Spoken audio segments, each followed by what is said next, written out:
I guess the spirit of our age is a war machine's ghost, where 20th century trenches turn to rivers of blood on which the 21st century floats.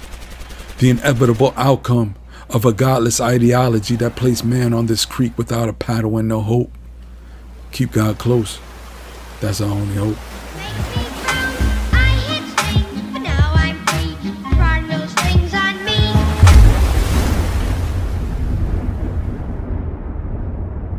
After Butler retired from the U.S. Marine Corps in October 1931, he made a nationwide tour in the early 1930s, giving his speech, War is a Racket. The speech was so well received that he wrote a longer version as a short book published in 1935. His work was considered in Reader's Digest as a book supplement, which helped popularize his message. Butler discussed how business interests commercially benefit from warfare at the expense of the soldier and citizen. Butler recommended the following 3 steps to disrupt the war racket to save American lives in the future. Making war unprofitable, Butler suggested that the means for war should be conscripted before those who would fight the war. Quote, "It can be smashed effectively only by taking the profit out of war. The only way to smash this racket is to conscript capital and industry and labor before the nation's manhood can be conscripted." End quote. He had another quote that was quite substantial.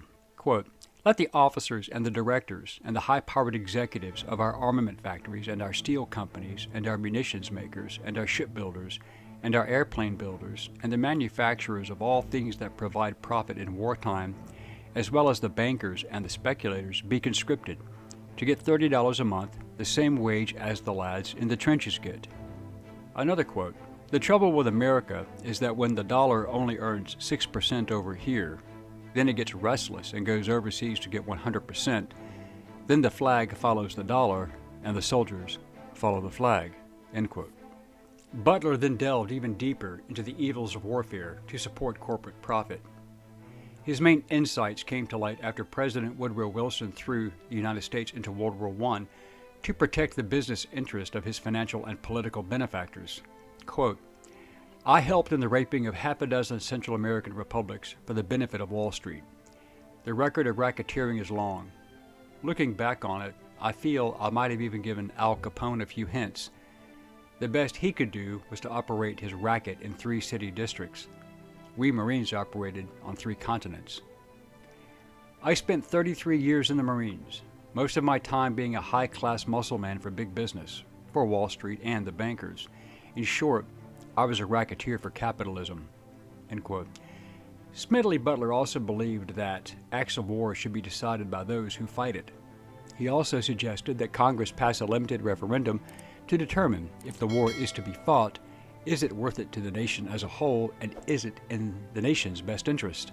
He also believed that limitations should be imposed, limiting militaries to self-defense. For the United States, Butler recommended that the Navy be limited by law to operating within 200 miles of the coastline, and the Army restricted to the territorial limits of the country, ensuring that war, if fought, can never be one of aggression, only defense.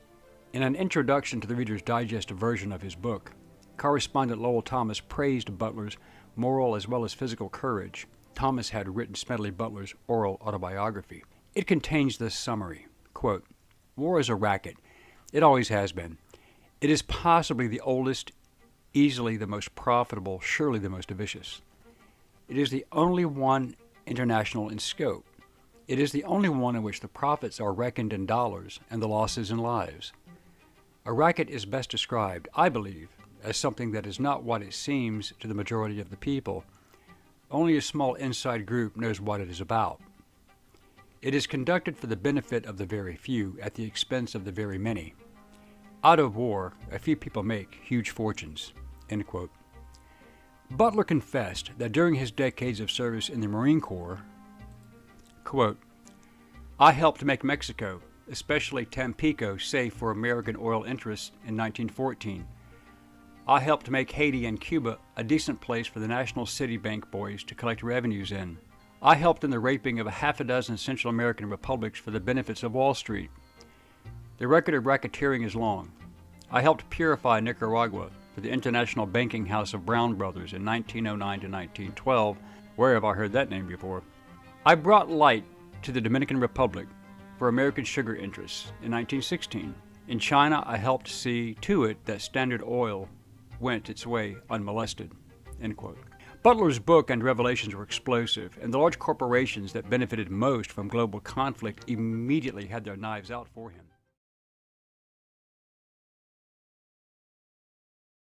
The conscious and intelligent manipulation of the organized habits and opinions of the masses is an important element in democratic society. Those who manipulate this unseen mechanism of society constitute an invisible government, which is the true ruling power of our country.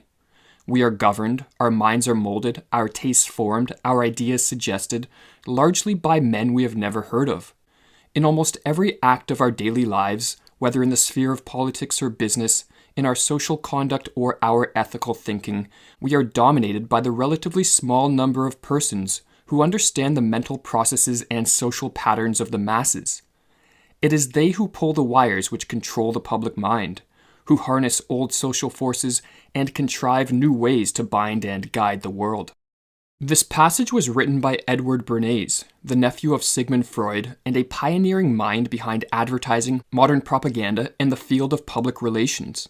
Bernays' influence was enormous. Relying heavily on the insights of his uncle, he developed highly successful manipulation techniques which are still used today, not only by companies to sell consumer products, but also by the powers that be to, in the words of Bernays, control and regiment the masses.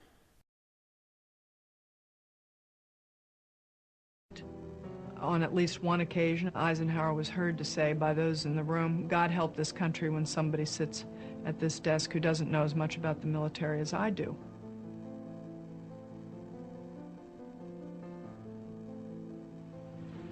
My fellow Americans, this evening I come to you with a message of leave-taking and farewell, and to share a few final thoughts with you, my countrymen. We have been compelled to create a permanent armaments industry of vast proportions. 3.5 million men and women are directly engaged in the defense establishment. The total influence, economic, political, even spiritual, is felt in every city, every state house, every office of the federal government. We recognize the imperative need for this development, yet we must not fail to comprehend its grave implications. In the councils of government, we must guard against the acquisition of unwarranted influence, whether sought or unsought, by the military-industrial complex. The potential for the disastrous rise of misplaced power exists and will persist. We must never let the weight of this combination endanger our liberties or democratic processes.